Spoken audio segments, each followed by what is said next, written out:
Hey guys, welcome back to startup English classes. Very very good morning to my R D students. कैसे हैं आप सभी लोग? I hope आप सभी लोग अच्छे होंगे, स्वस्थ होंगे और मस्त होंगे। तो आज के सेशन में हम लोग इडियम्स एंड फ्रेजेस को देखने जा रहे हैं, जो कि आज हमारा है डे 7।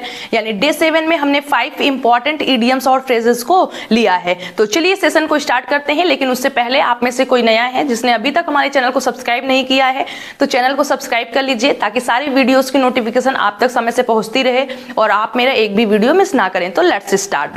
तो आज का हमारा इडियम्स एंड फ्रेजेस में फर्स्ट इडियम एंड फ्रेज है in the prime of. In the prime of means बिल्कुल जवान या फिर बिल्कुल युवावस्था में। यानी जब कोई घटना या कोई भी चीज या फिर जहां पर आपको बोलना हो बिल्कुल जवान या फिर बिल्कुल युवावस्था में, तो वहां पर आप इंग्लिश में यूज करेंगे इडियम्स एंड फ्रेजेस के रूप में in the prime of. In the prime of means बिल्कुल जवान या फिर युवावस्था में ही। बिल्कुल जवान मीन्स वो व्यक्ति युवा हो, तो वहां पर आप यूज करेंगे in the prime of. In the prime of means बिल्कुल जवान। Let's understand through example. As you can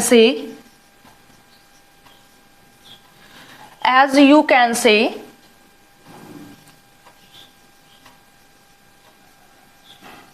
John Keats the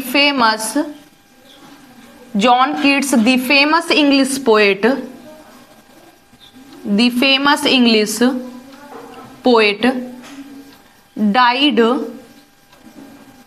in the prime of his life। तो देखिए, इन दी प्राइम ऑफ मीन्स बिल्कुल जवान या बिल्कुल युवावस्था में। यानी जो इंग्लिश के फेमस पोएट हैं जॉन कीट्स, वो अपने युवावस्था में ही यानी अपनी जवानी में ही या फिर जब वो बहुत ज्यादा बिल्कुल युवा थे तभी वो मर गए थे। Means John Keats the famous English poet died in the prime of his life. John Keats, the famous English poet, died in the prime of his life। तो आई होप कि आपको समझ में आ गया होगा हमें कैसे यूज करना है। फिर नेक्स्ट वर्ड हमारा है आज का नेक्स्ट इडियम एंड फ्रेजेस है in the course of. In the course of means के बीच में। यानी जहां पर हम डूरिंग का यूज करते हैं वहां पर आप इस इडियम्स एंड फ्रेज को यूज कर सकते हैं। In the course of means के बीच में यानी during. Let's understand through example। as you can say, I felt मैंने महसूस किया headache। I felt headache in the course of exam। यानी एग्जाम के बीच या एग्जाम के दौरान मैंने सिर हेडेक यानी सिर दर्द महसूस किया। अर्थात मुझे ऐसा अनुभव हुआ, मुझे ऐसा फील हुआ एग्जाम के दौरान या एग्जाम के बीच कि मेरा सिर दर्द हो रहा है। Means in the course of के बीच या के दौरान। For example, I feel headache in the course of examination। Means in the course of के बीच में या फिर के दौरान। As I don't like to disturb in the course of others talking। यानी दूसरों के बात करने के बीच में मुझे टोकना या फिर मुझे डिस्टर्ब करना पसंद नहीं है। तो इन the course of time means के बीच में, and in the prime of means बिल्कुल जवान या फिर बिल्कुल युवावस्था में।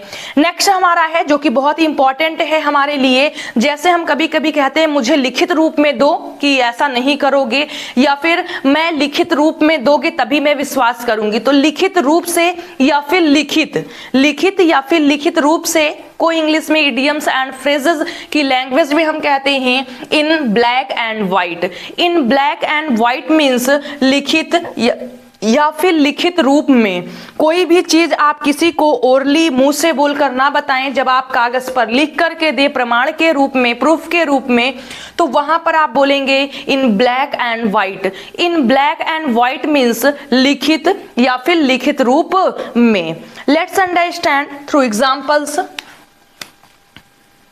As please give me, please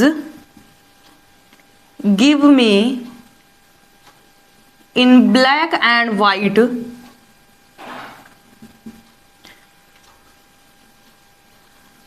whatever you want to say। देखिए, please give me in black and white, कृपया मुझे लिखित रूप में दो या फिर कृपया मुझे लिखित दो। वॉट एवर, जो कुछ भी, यू वॉन्ट टू से, आप कहना चाहते हैं या फिर चाहती हैं। यानी आप जो कुछ भी कहना चाहते हैं या फिर जो कुछ भी कहना चाहती हैं उसे मुझे लिखित रूप में दो या फिर लिखित दो। यानी आप मुंह से मुझे बता रही हैं कि हमें ये चीजें कहनी है, लेकिन मुंह से नहीं, मुझे लिखित रूप से कागज पे आप लिख कर दें। तो जहां पर भी आपको लिखित या लिखित रूप में बोलना होगा वहां आप यूज करेंगे इन ब्लैक एंड व्हाइट। फिर आज का हमारा नेक्स्ट इडियम एंड फ्रेज है in the twinkling of an eye. In the twinkling of an eye means एक क्षण में, एक क्षण में या एक पल में आप बोल सकते हैं। इससे तो फॉर अ मोमेंट भी आप बोल सकते हैं, लेकिन इडियम और फ्रेज की लैंग्वेज में हम बोलेंगे in the twinkling of an eye means एक क्षण में या एक पल में।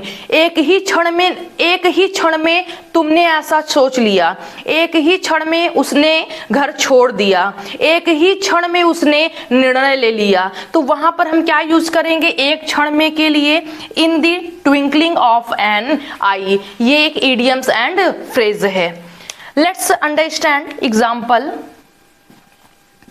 As he took the decision, he took the decision to leave his wife,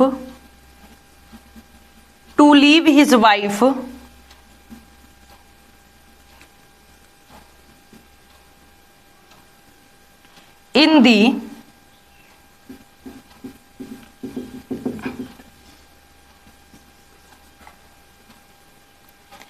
the twinkling of an eye.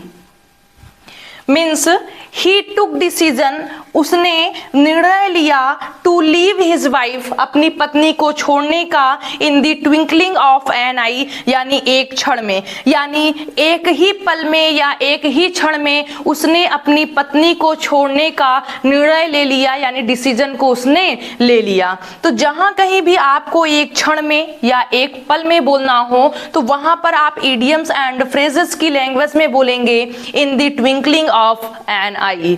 तो आज का हमारा नेक्स्ट है और लास्ट भी है in a nutshell. Means संक्षेप में यानी ब्रीफली, जहां पर आप यूज करते हैं।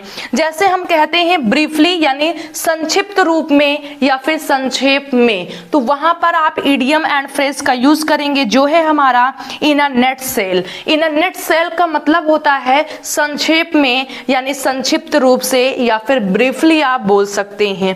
फॉर एग्जाम्पल यू कैन से, for example, please introduce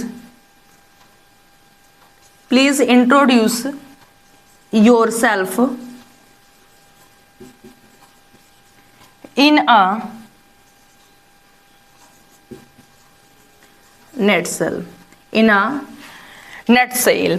means in a nutshell means संक्षेप में, प्लीज इंट्रोड्यूस योरसेल्फ, कृपया अपने आप को परिचित करें, इन अ नेट सेल संक्षेप में, मीन्स संक्षिप्त में या संक्षेप में अपना आप परिचय दें। Please introduce yourself in a nutshell means संक्षेप में। तो आई होप कि ये 5 इडियम्स एंड फ्रेजेस आपको अच्छी तरीके से समझ में आए होंगे। चलिए एक बार रिवीजन कर लेते हैं। In the prime of means बिल्कुल जवान या युवावस्था में। For example we can say John Keats the famous English poet died in the prime of his life. इस तरीके से हम इन द प्राइम ऑफ का यूज करेंगे। Next is in the course of means के बीच में, in the course of means के बीच में। I fell headache in the course of examination, यानी एग्जाम के दौरान, एग्जाम के बीच में मेरा सिर दर्द हुआ या फिर ऐसा मुझे महसूस हुआ। नेक्स्ट हमारा है in black and white. In black and white means लिखित या फिर लिखित रूप में। For example we can say please give me in black and white whatever you want to say. Please give me, कृपया मुझे दो, इन ब्लैक एंड व्हाइट लिखित रूप में या लिखित, whatever you want to say जो कुछ आप कहना चाहते हैं, जो कुछ आपके मन में है, जो कुछ बात आपको कहनी है मुझसे, वो आप लिखित रूप में दें, आप बोलकर ना बताएं। फिर नेक्स्ट हमारा है in the twinkling of an eye. In the twinkling of an eye means एक क्षण में, एक क्षण में या फिर एक पल में, या फिर आप बोल सकते हैं एक ही पल में, एक ही क्षण में, एक ही पल में उसने मुझे छोड़ दिया, एक ही पल में उसने डिसीजन ले लिया। तो वहां पर आप यूज करेंगे in the twinkling of an eye. For example he took the decision to leave his wife in the twinkling of an eye, यानी एक ही क्षण में, एक ही पल में उसने अपनी पत्नी को छोड़ने का डिसीजन ले लिया। फिर लास्ट हमारा है in a nutshell means संक्षेप में या संक्षिप्त में। For example we can say please introduce yourself in a nutshell, संक्षिप्त में। Please tell me about this movie in a nutshell, मुझे संक्षिप्त में इस मूवी के बारे में बता दो, संक्षिप्त में मुझे इस मूवी के बारे में बता दो कि इसमें क्या है या इसकी थीम क्या है। तो माय आरडीए स्टूडेंट्स, होप कि आज का सेशन आपको अच्छी तरीके से पसंद आया होगा और इन 5 इडियम्स एंड फ्रेजेस को यूज करके आप सेंटेंसेस बनाइएगा, इन्हें लर्न करिएगा, बहुत ही यूजफुल है, ये आपके इंग्लिश में 4 चांद लगा देंगे। तो चलिए आज के सेशन को यहीं पर फिनिश करते हैं, मिलते हैं आप लोगों से नेक्स्ट सेशन में न्यू चैप्टर के साथ। Till then bye, take care.